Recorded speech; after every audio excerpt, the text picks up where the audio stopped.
Materi selanjutnya yang akan kita bahas adalah tentang bibliografi di LaTeX.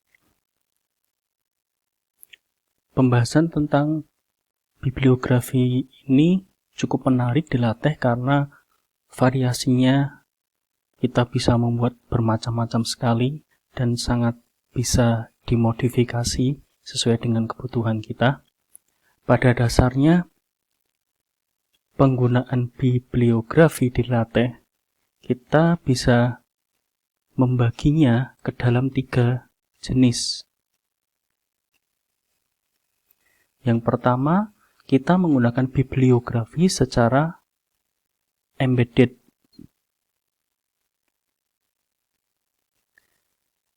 Sebuah bibliografi yang dimasukkan ke dalam teks, source text dari LaTeX. Kemudian yang kedua, kita menggunakan yang namanya metode menggunakan BibTeX. Yang ketiga, kita menggunakan pengembangannya yaitu BibLaTeX.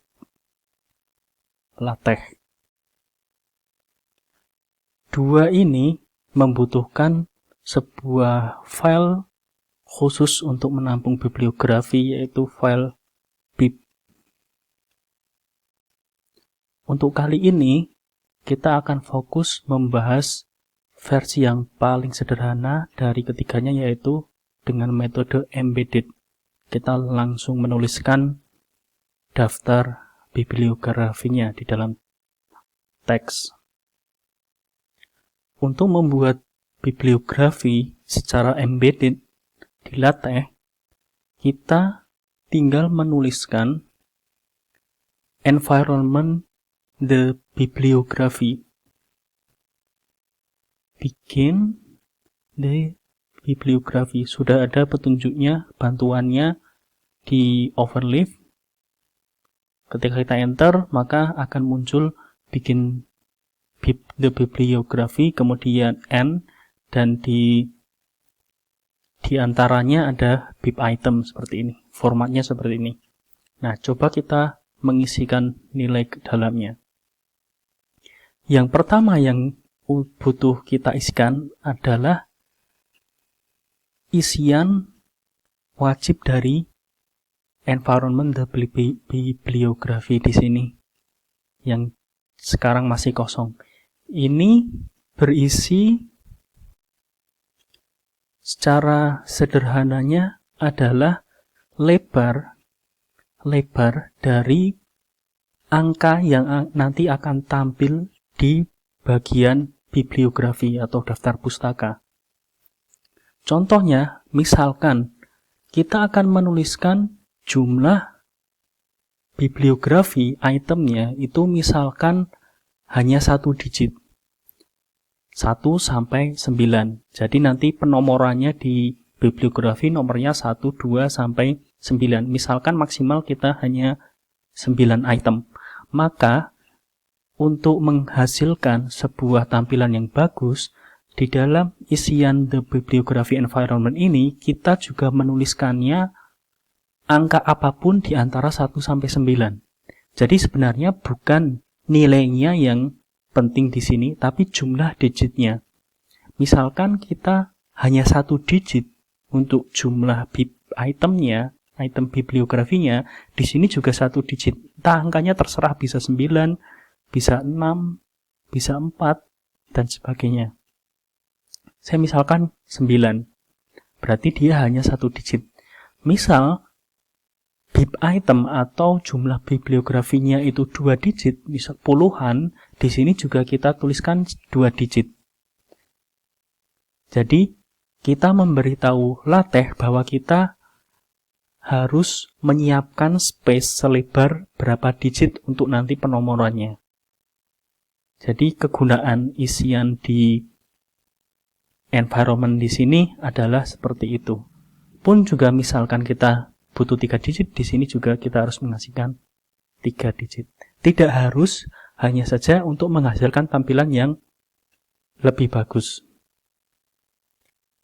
Kemudian untuk isian itemnya, bibliografinya, karena kita menggunakan metode embed yang langsung dituliskan dalam kode LaTeX ini, kita ambil contoh sebuah bibliografi yang akan kita masukkan ke dokumen ini.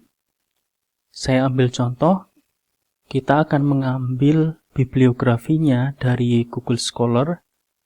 Di sini kalau kita mengambil dari Google Scholar sudah ada bantuannya di bagian site ini contohnya, dan akan tertampil model bibliografi yang kita inginkan.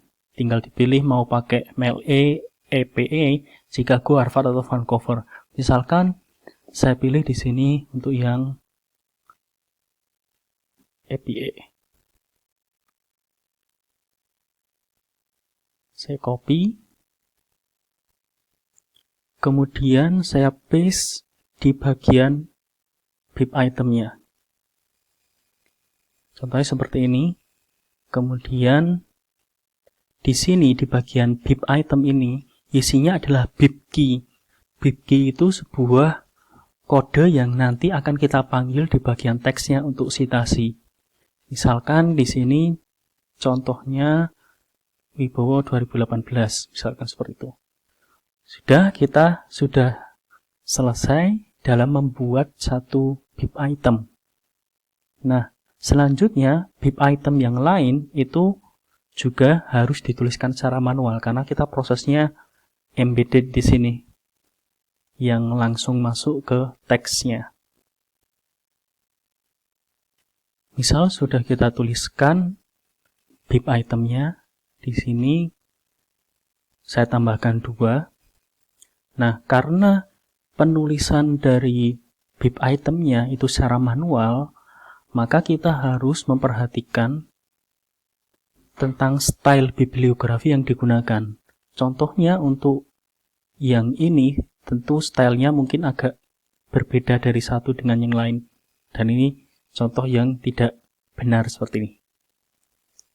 Berbeda-beda. Namun, coba kita menggunakan contoh seperti ini dulu.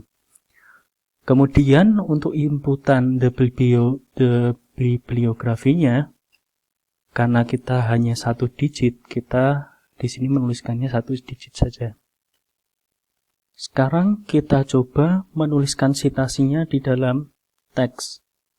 Kita buat section baru saja untuk bibliografi. Kemudian di sini misal kita menuliskan sebuah kalimat, kemudian kita akan melakukan citasi, cite,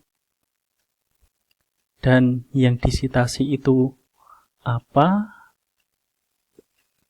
Bib key yang ada di bib item sini. Seperti ini. Kita lihat hasilnya.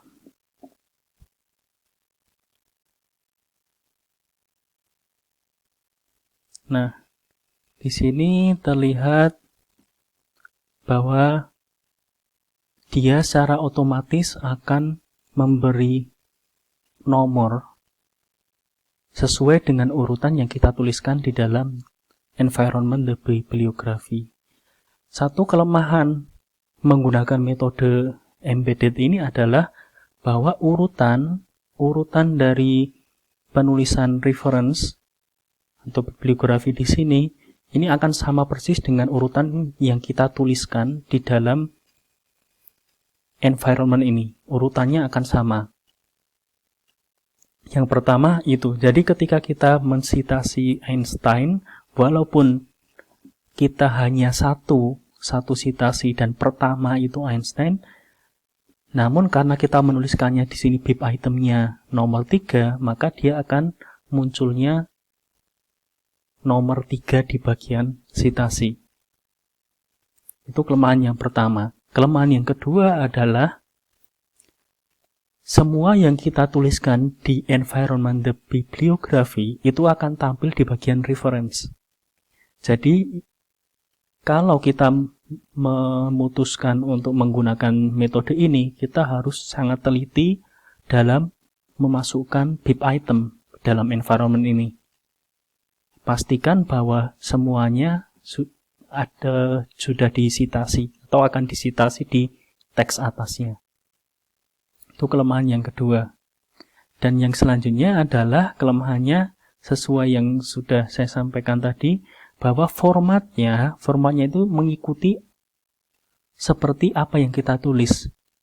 Jadi misalkan yang di atas ini modelnya seperti ini, itu sama persis dengan yang kita tulis di bagian bib item, bibliografi.